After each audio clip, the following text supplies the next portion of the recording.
En 1922, un garçon de 15 ans se présente pour son premier jour de travail dans un petit atelier de réparation automobile à Tokyo, au Japon.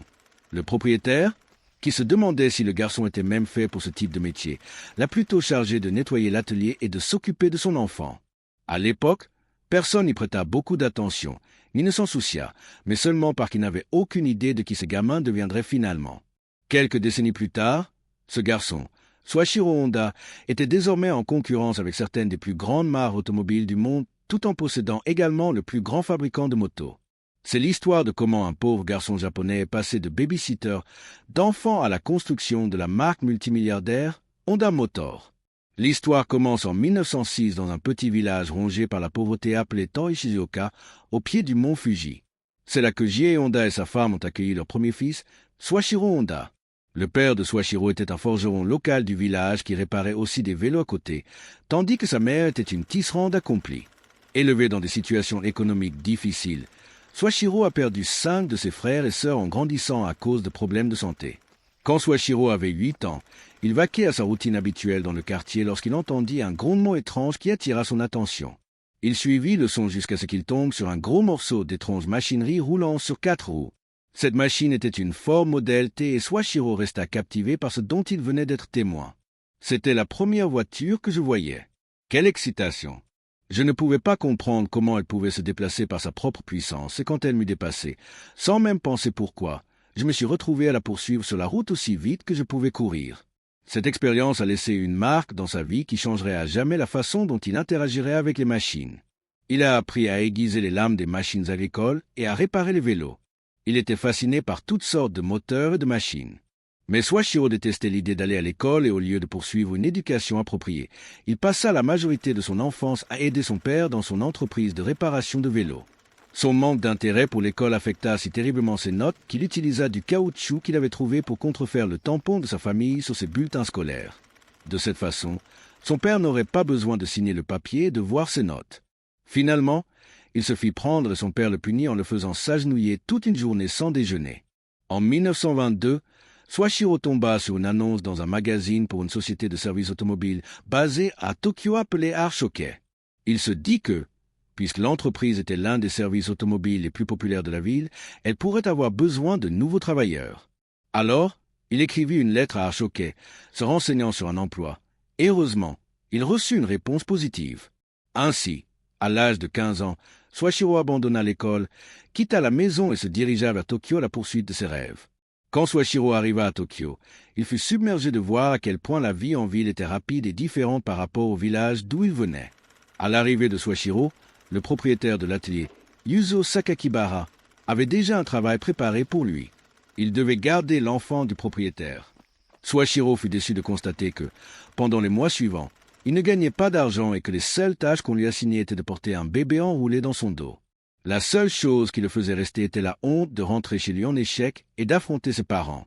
Au fil du temps, le propriétaire ne parvint plus à suivre la forte demande de son entreprise automobile, alors il fit finalement appel à Soichiro pour l'aider.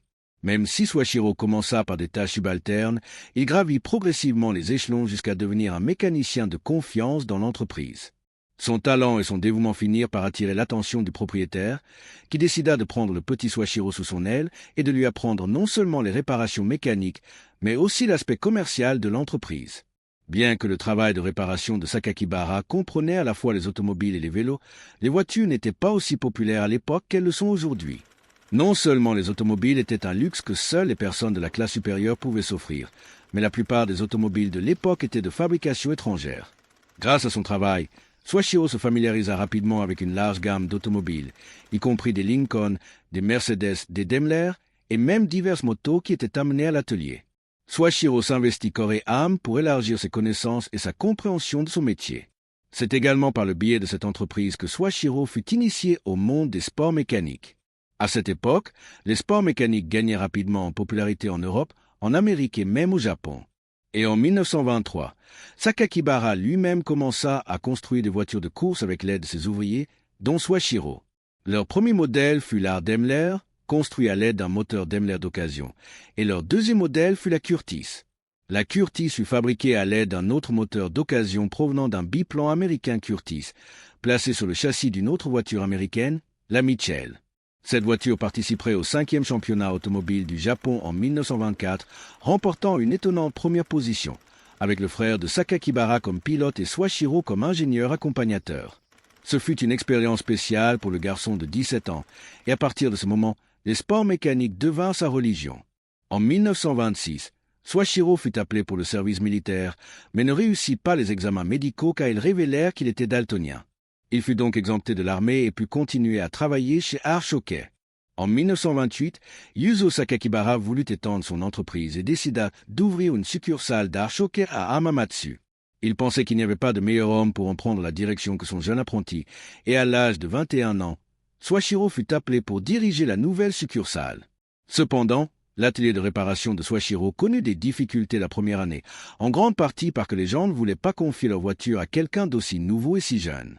Soichiro dut donc vivre des restes que les autres ateliers de réparation laissaient de côté.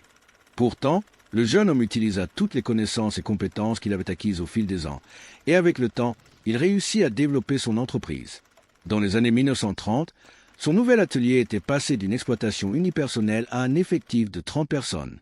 La succursale connut une croissance incroyable au cours des années suivantes, et avec tant de travail à faire, Soichiro dut faire appel à sa femme pour l'aider à gérer l'entreprise. Bien que Soichiro soit connu comme un brillant mécanicien, il était aussi un pilote de course prodigieux, et c'était une autre compétence qui l'aidait à se démarquer de ses pairs. À l'intérieur de son atelier, Soichiro avait construit la voiture de course Hamamatsu, avec laquelle il réussit à établir un nouveau record de vitesse en la conduisant jusqu'à 120 km/h, un record qui tint 20 ans au Japon. Cependant, la course à l'époque était bien plus dangereuse qu'aujourd'hui, et en juin 1936, Honda fut impliqué dans un grave accident alors qu'il pilotait l'Hamamatsu dans la banlieue de Tokyo et faillit mourir. Le bras gauche de Soichiro était fracturé, son épaule était disloquée et son visage était abîmé. Bien qu'il ait passé quelques mois à l'hôpital pour soigner ses blessures, Soichiro retourna sur le circuit seulement 4 mois plus tard. Sa famille, cependant, était mécontente de son retour à la course et après plusieurs disputes avec sa femme et son père, Soichiro ne courut plus jamais. En 1936, Honda devint fatigué et las de son travail de réparation. Il voulait faire plus et prévoyait de passer à la fabrication de pièces automobiles. Il proposa de transformer la succursale à Arshokai d'Hamamatsu en une société distincte à cet effet, mais les actionnaires de la société n'étaient pas d'accord avec lui. Les investisseurs voyaient que les commandes actuelles et la charge de travail de l'atelier de réparation rapportaient suffisamment de profit et ne voulaient pas prendre de risques dans une aventure qu'ils jugeaient inutile. Alors, Soichiro décida d'ouvrir sa propre entreprise pour fabriquer des segments de pistons et fonda la Tokeseki Heavy Industry et nomma l'un de ses amis proches, Shishiro Kato, président de son entreprise. Soichiro et Kato travaillèrent sans relâche dans la nouvelle entreprise et fondèrent ensemble le centre de recherche sur les segments de pistons Art Piston Ring Research Center. Soichiro, en particulier, travaillait toujours dans sa succursale d'Hamamatsu, passant ses journées à l'atelier de réparation et ses nuits à développer des pistons. Pendant longtemps, ils eurent du mal à faire la moindre percée, et au cours des 2 années suivantes, Soichiro avait tellement travaillé qu'il avait perdu beaucoup de poids, donnant à son visage un aspect émacié. Tout le stress que son corps et son esprit subissaient le faisaient ressembler à une personne complètement différente. Et après une série d'échecs, Soichiro décida de s'inscrire comme étudiant à temps partiel à l'Institut industriel d'Hamamatsu pour améliorer ses connaissances en métallurgie. Ce n'est qu'en 1939 que Soichiro parviendrait enfin à créer un piston fonctionnel réussi. Confiant dans sa conception, il quitta son emploi chez Arshokai, confiant la succursale à certains de ses stagiaires et se mit à travailler à plein temps dans sa nouvelle entreprise. Honda commença à produire des pistons jour après jour, mais ses créations étaient encore imparfaites et loin d'avoir la qualité requise. Toyota contacta Soichiro pour fabriquer des pistons pour l'entreprise, et sur les 50 qu'il soumit, seuls 3 passèrent les standards de Toyota. Ce fut un grand revers pour Soichiro, mais il n'abandonna pas. Il passa les années suivantes à voyager à travers le Japon, visitant des aciéries et des universités pour améliorer ses connaissances sur la fabrication des segments de pistons. Après avoir acquis confiance en ses connaissances et son expérience, Soichiro fit une nouvelle tentative. Le résultat fut incroyable. Non seulement ces nouveaux pistons passèrent le contrôle qualité, mais les commandes commencèrent également à affluer de tout le pays, à tel point que l'entreprise en vint à employer environ 2000 personnes juste pour rattraper les commandes. Les choses commençaient à s'annoncer sous un bon jour pour Soichiro et son entreprise, jusqu'à ce que le Japon entre dans la guerre du Pacifique en 1941 et l'entreprise de Soichiro fut placée sous le commandement et le contrôle direct du ministère des Munitions. L'année suivante, Toyota prit 45% des parts de l'entreprise et Soichiro fut rétrogradé de président au poste de directeur général principal, Senior Managing Director. Les choses allèrent de mal en pis car de nombreux employés masculins commencèrent à démissionner car ils étaient enrôlés pour le service militaire et son entreprise commença à éprouver des difficultés. Soichiro fit tout ce qu'il put pour maintenir son entreprise à flot, mais il n'était pas préparé à ce qui allait suivre. En 1944, les sirènes d'alerte aérienne commencèrent à s'intensifier au Japon et il devint très évident que la guerre se dirigeait vers la défaite. Hamamatsu était en grand danger et l'entreprise de Soichiro fut frappée par un bombardement direct détruisant l'usine. L'entreprise subirait un deuxième malheur en janvier 1945, lorsque le tremblement de terre de Nanké secoua la région et que l'usine d'Uanta s'effondra. Le Japon capitula finalement en août 1945, mais à ce moment-là, Soichiro avait presque tout perdu. Après la guerre, Soichiro décida de vendre ce qui restait de son entreprise à Toyota pour une somme de 450 000 yens et annonça publiquement qu'il allait prendre du temps pour réfléchir à ce que l'avenir réserverait, alors que le Japon était en ruine. Un an après la guerre, le pays connut un effondrement économique qui menaçait la vie de ses citoyens. Il y avait une pénurie de nourriture, de vêtements et de logements, et les ressources étaient rationnées. En conséquence, Soichiro ne pouvait même pas trouver assez d'essence pour conduire sa voiture au marché et acheter de la nourriture pour sa famille. Un jour, Soichiro tomba sur un moteur de générateur qui appartenait à l'armée impériale japonaise, qui était utilisé pendant la guerre pour alimenter une radio sans fil. Il fut fasciné par le moteur, et après avoir compris comment il fonctionnait, une idée brillante lui vint. Que se passerait-il s'il attachait ce moteur à un vélo? Ce n'était en aucun cas une nouvelle invention. La pratique d'attacher un moteur à un vélo était courante en Europe, et quelques-uns de ces engins avaient même fait leur chemin jusqu'au Japon.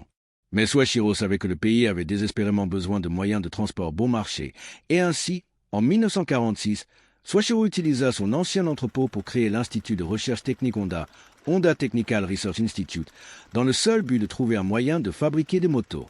Là, lui et une équipe de 12 hommes donnèrent suite à son idée et réussirent à assembler une moto en utilisant des moteurs qu'il avait trouvés ainsi que d'autres pièces de rechange.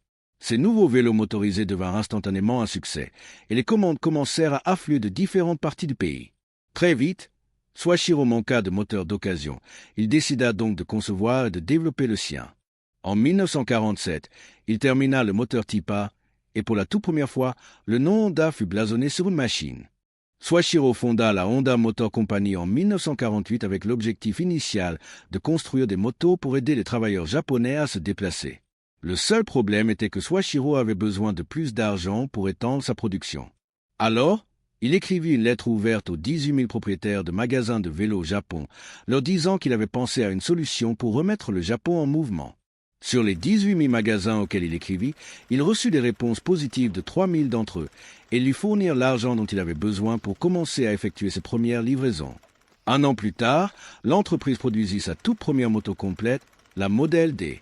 Même si la Model D était une grande réussite pour Honda, elle était trop grosse et trop lourde, et à cause de cela, seules quelques personnes achetèrent la moto. Soichiro n'était pas satisfait de cela, alors il démonta la moto et travailla de longues heures pour fabriquer une autre moto plus petite et plus légère. Après 3 ans d'essais et d'erreurs, il réussit à construire une autre moto et l'appela la Supercube. La Supercube fut un succès instantané et devint si populaire qu'elle remporta le prix de l'empereur. Honda s'associa également à l'investisseur Takio Fujisawa, qui fournit le capital dont il avait besoin ainsi que des stratégies financières et marketing. Ce partenariat devint la fondation sur laquelle la Honda Motor Company fut bâtie. La Supercube arriva aux États-Unis en 1958 avec un prix de vente de seulement $295, ce qui représentait un quart du prix des autres motos américaines. Et grâce aux compétences en marketing et en ingénierie de l'entreprise, elle se vendit bientôt mieux que Triumph et Harley-Davidson sur leurs marchés nationaux respectifs. Mais à ce moment-là, Soichiro avait également étendu sa marque de moto au monde de la course.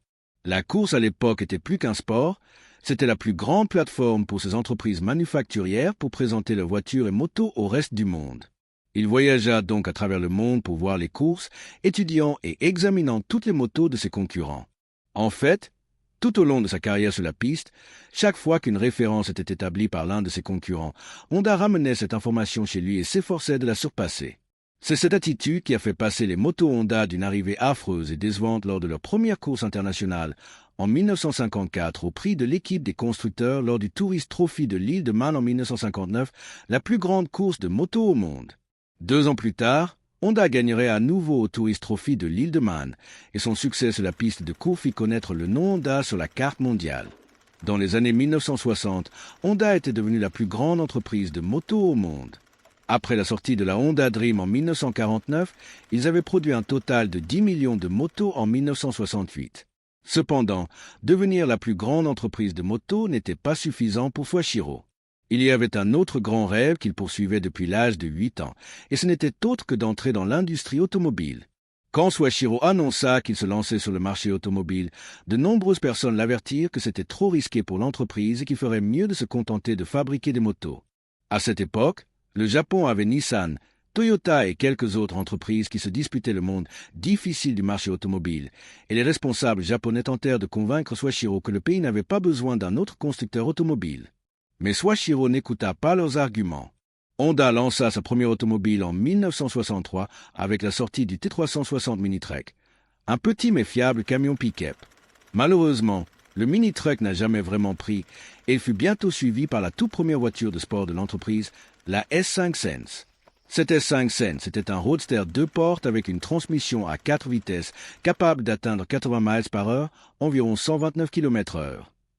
C'était une voiture plus petite, mais elle était douce et facile à conduire. Mais malheureusement, seulement environ 1300 voitures de ce modèle furent construites, ce qui est en fait l'une des voitures Honda les plus rares jamais fabriquées. Mais tout comme Soichiro l'avait fait avec ses motos, Honda amena ses voitures dans le monde de la course. La Honda RA 271 fit ses débuts en Formule 1 au Grand Prix de Belgique 1964. Il ne fallut qu'un an à Honda pour remporter une victoire à la première place au Grand Prix du Mexique 1965 avec sa nouvelle successeur, la RA 272. Mais malgré son succès précoce sur la piste de course, Honda était loin de battre ses concurrents sur le marché automobile. Ils prirent donc une pause dans la course et tournèrent leur attention vers la construction de l'une des voitures les plus réussies du marché automobile, la Honda Civic. Honda lança son nouveau modèle en 1972, et dans les années qui suivirent, elle devint l'une des voitures les plus populaires au monde. L'une des raisons de son succès, en particulier sur les marchés européens et américains, était due à la crise pétrolière des années 1970. Pendant cette période, des pénuries de carburant se sont propagées dans le monde entier. Et pour y faire face, Soichiro conçut une toute nouvelle méthode de gestion du carburant appelée combustion contrôlée à vortex composé, ou CVCC en abrégé. Cela permettait aux gens de parcourir de plus longues distances avec leur voiture sans brûler trop de carburant. La Honda Civic s'attaqua également au problème de pollution causé par les gaz d'échappement en ajoutant un convertisseur catalytique à ses véhicules, chose que les autres grands constructeurs automobiles ne prenaient pas autant en considération à l'époque. Et c'est ainsi que Honda devint rapidement populaire sur le marché automobile. Même si les Américains ont peut-être acheté la Civic par nécessité, c'est la Honda Accord qui a vraiment changé la donne. Initialement, la Honda Accord a fait ses débuts en tant que voiture compacte à haillons, mais elle s'est ensuite étendue aux berlines. Ce nouveau modèle contenait la même caractéristique d'efficacité énergétique que la Civic, mais avec une meilleure taille modérée. Et grâce à leur espace intérieur plus large et à leur confort, la Honda Accord deviendrait plus tard l'une des berlines les plus vendues de l'histoire de l'automobile. Au début des années 80, la Honda Motor Company était le 3e plus grand producteur de voitures au Japon. Et à la fin de la décennie, c'était la 3e plus grande entreprise automobile de la planète. Soichiro Honda prit sa retraite de l'entreprise en 1973 et mourut plus tard le 5 août 1991. En repensant à mon travail, j'ai l'impression que je ne faisais rien de plus que des erreurs, des bévues et de graves omissions. Mais je suis fier des réalisations. Bien que j'ai commis une erreur après l'autre, mes erreurs et mes échecs ne se sont jamais produits pour les mêmes raisons. Honda s'est maintenant étendu à de multiples industries, notamment les jets, les moteurs de bateaux, les équipements motorisés et les robots, pour n'en nommer que quelques-unes. Merci à tous d'avoir regardé. Assurez-vous de vous abonner et d'aimer la vidéo. D'ici là, je vous verrai dans la prochaine.